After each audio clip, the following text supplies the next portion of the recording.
intentaré explicar en primer lugar el título, ¿no? El título de esta sesión, yéndonos a una imagen tan lejana en apariencia de las cuestiones relacionadas con la pandemia como esto, que es la muerte de Marat, de Jacques-Louis David, un cuadro conocidísimo, ¿no? Quizá el cuadro más emblemático de la Revolución Francesa. Y me gusta mucho subrayar cómo hay un libro de Timothy Clark que se llama Farewell to an Idea, Episodes from a History of Modernism, en el cual él dedica un capítulo entero que se llama Painting in the Year 2, pintando en el año 2, a este lienzo, y señala, dice dos cosas que me parece que son interesantes. Una dice que es el primer cuadro de la modernidad, nos dice él, porque, y esa es su explicación, la coyuntura, la trama histórica, es decir, lo que está retratando el cuadro desde el punto de vista histórico, invade por completo el espacio pictórico, ¿no? Y anula cualquier referencia con el pasado, cualquier enraizamiento en la tradición de la imagen, ¿no?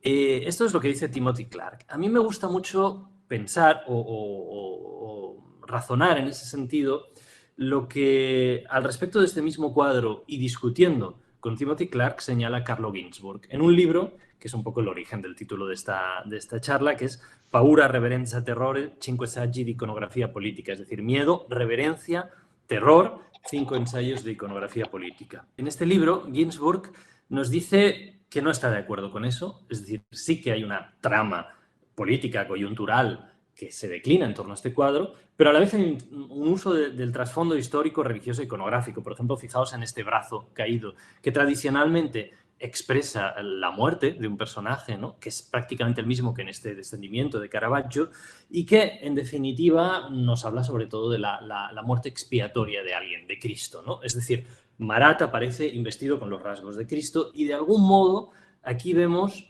algo que sucede no solo aquí, sino en la tradición pictórica, en tradiciones pictóricas muy anteriores, como vemos aquí en el caso de Caravaggio, ¿no? A través de ese enraizamiento de las imágenes, colapsan las esferas de lo público, lo privado, lo coyuntural y lo histórico, e incluso lo sagrado, ¿no? Porque en ese Marat que veíamos vemos todos los rasgos de Cristo para vehicular un contenido emocional, es decir, ahí lo que arranca, en definitiva, es el concepto mismo, podríamos ir hacia el concepto mismo de motivo visual, ¿no? El motivo visual como una manera arquetípica, reconocible, de vehicular ciertas emociones. Cuando pensamos en imágenes de la ciencia ficción que nos vienen a la cabeza muy fácilmente, estamos viendo, por ejemplo, una imagen de Mad Max, de Mad Max Fury Reload, o estamos viendo una imagen de Blade Runner 2049, esa especie de continuación remake que hizo Denis Villeneuve sobre el Blade Runner de Ridley Scott, y nos vamos adentrando en el germen de la ciencia ficción contemporánea, ¿no? Partimos de esa ciencia ficción más catastrofista y vemos dónde va, sobre todo a través de la serialidad televisiva, la ciencia ficción en los últimos años. Esto que estamos viendo es un fotograma de la serie Years and Years, o esto que estamos viendo ahora de Black Mirror, ¿no? Un capítulo Nosedive donde todo funciona a partir de likes. Hay una especie de convergencia total donde sí que emergen ciertos temas, la idea de colapso, de catástrofe, la escatología y incluso me atrevería a decir una inversión de los gestos tradicionales que vehiculaban la propia idea de catástrofe, ¿no? En la ciencia ficción siempre venían asociados a gestos de dominación impuestos desde fuera, desde extraterrestres a cualquier tipo de catástrofe extrañamente generada por la naturaleza, y en cambio en todas estas producciones más bien se decantan por otro lugar, es decir, nos muestran en definitiva gestos que nosotros mismos hacemos con respecto a nosotros. Es el caso de Black Mirror, de ese capítulo Nosedive, ¿no? Donde los gestos de dominación son algo que tenemos integrado en positivo, ¿no? Handmaid's Tale, ¿no? Donde una de las cuestiones esenciales en esta América distópica, heteropatriarcal y con un dictado religioso absolutamente marcado por el dominio sobre los cuerpos femeninos, una de las cuestiones esenciales es gestar una nueva religión, ¿no? Kurt Appel, que es un teólogo, el 21 de mayo, este teólogo, Kurt Appel, publicó en Il Foglio, que es un diario italiano, bueno, de ideología un tanto conservadora, pero el artículo es muy interesante, se llama La COVID como religión, los mandamientos y el clero de un nuevo culto. Publicó este artículo donde él hablaba de cómo la COVID venía a presentarse como una nueva religión. ¿Por qué? Porque contiene un mesianismo secularizado, la esperanza de redención en la vacuna. Es muy interesante las formas de representación de la vacuna, ¿no? Donde vemos que se va produciendo en masa, igual que hemos estado acostumbrados en los últimos años a ver cómo se estampa el dinero en la fábrica de moneda y timbre, ¿no? Las vacunas son la verdadera acumulación de capital en estos momentos, ¿no?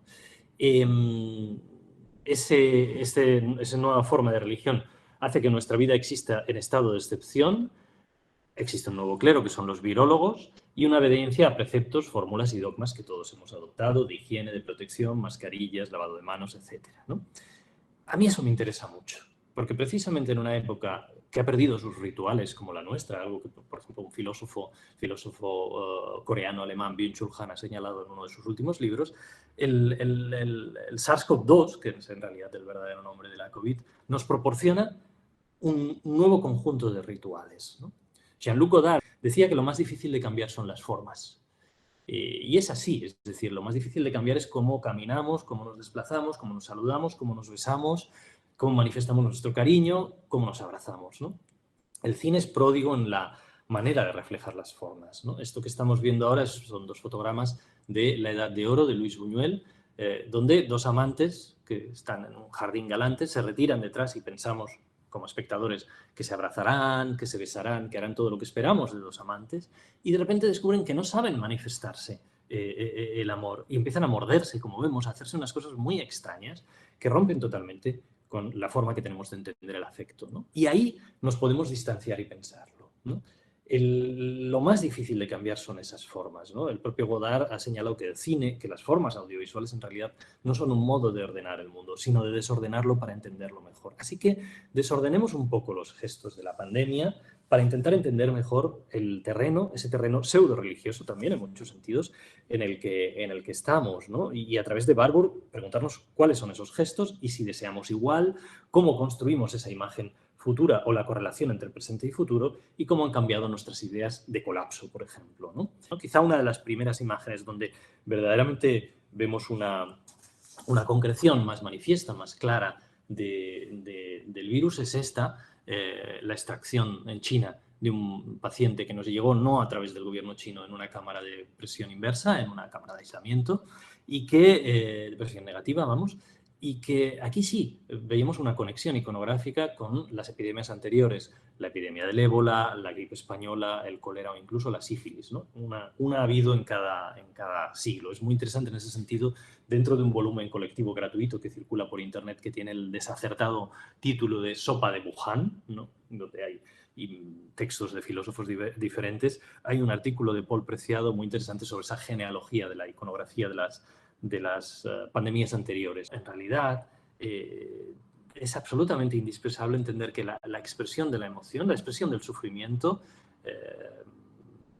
ciertos filósofos, estoy pensando sobre todo en Hegel, pero también Nietzsche, claro, hablaban del privilegio del dolor como algo eminentemente humano, la transmisión gestual del dolor, el Vorrecht, y Nietzsche habla de la Urquell, de la fuente primordial del dolor, nos llevarían a una idea que yo creo que es fundamental. Por una parte, que toda conciencia es una conciencia emocional y pasa por las imágenes. Esto es un dictado de Judith Butler, es decir, Judith Butler ha señalado que es necesario entender algo que otros filósofos habían señalado antes que ella, Deleuze, Merleau-Ponty, Bergson, ¿no? La conciencia es emocional, no hay que separar la idea de conciencia como conciencia racional de la emoción.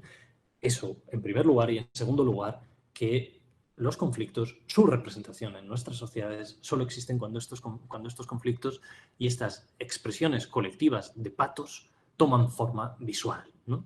Todos entendemos, sin que nadie nos lo explique y sin necesidad de saber el origen cultural de la pietà en la madre de Cristo, en la Virgen sustentando a Cristo moribundo, entendemos estas imágenes que estamos viendo, estas pietas de diferentes conflictos en Siria, en Bosnia, en Turquía, etcétera, ¿no? Esta crisis será una crisis sin pietás. En esta crisis, a través de la distancia social, no podemos tener estas catarsis, estas expresiones de patos colectivas. En lugar de eso tenemos estas acumulaciones de féretros en Italia, por ejemplo, o tenemos todos estos planos cenitales, estas imágenes verticales de grandes inhumaciones en Brasil, por ejemplo, en Manaos, o en la isla de Hart, en Nueva York, como decía antes, o esta que es en México, ¿no? Son imágenes donde desaparece, hay una ruptura iconográfica con la expresión del sufrimiento en nuestra tradición, ¿no? En todas estas imágenes verticalizadas. Hay un desacoplamiento de la emoción, del pathos singular, del sufrimiento, del control social y de las representaciones. Una película realizada por un cineasta que se llama Marie Straub, que la hizo en soledad, cerca de su casa, y la publicó el día 6 de abril de este mismo año, en pleno confinamiento. La noche del 6 de abril la colgó, está disponible ahora en la web muy fácilmente, que se llama Francia contra los robots. Es una película que transcurre corta, son la repetición de un mismo paseo en dos ocasiones. La propia idea del paseo ya es un acto revolucionario en tiempos de confinamiento, ¿no? O sea, aunque era un paseo en el marco de la naturaleza, que no podía poner en liza ni en peligro a nadie. Y ahí él recupera un texto de un autor pues, ideológicamente delicado, complejo, como es George Bernanos, pero un texto absolutamente esclarecedor y elucidatorio en su rechazo a algunas de las medidas de control puestas en marcha por los gobiernos europeos. Él recita un par de parágrafos del libro de Bernanos mientras pasea este actor, sin más, ¿no? Mais le système ne changera pas le cours de son évolution pour la bonne raison qu'il n'évolue déjà plus. Il s'organise seulement en vue de durer encore un moment, de survivre. Loin de prétendre résoudre ses propres contradictions, d'ailleurs probablement insolubles, il paraît de plus en plus disposé à les imposer par la force, grâce à une réglementation chaque jour plus minutieuse et plus stricte des activités particulières, faites au nom d'une espèce de socialisme d'État, forme démocratique de la dictature. Chaque jour, en effet, nous apporte la preuve que la période idéologique est depuis longtemps dépassée.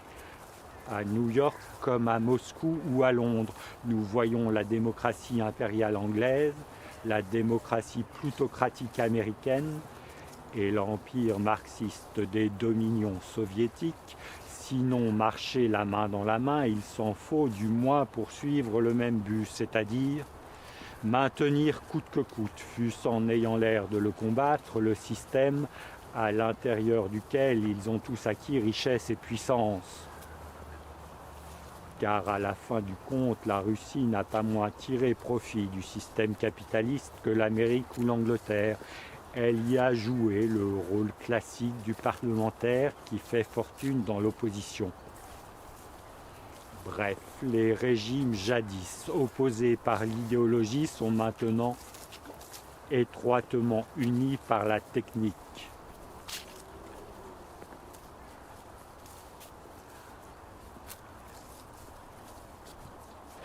Un monde gagné pour la technique et perdu pour la liberté.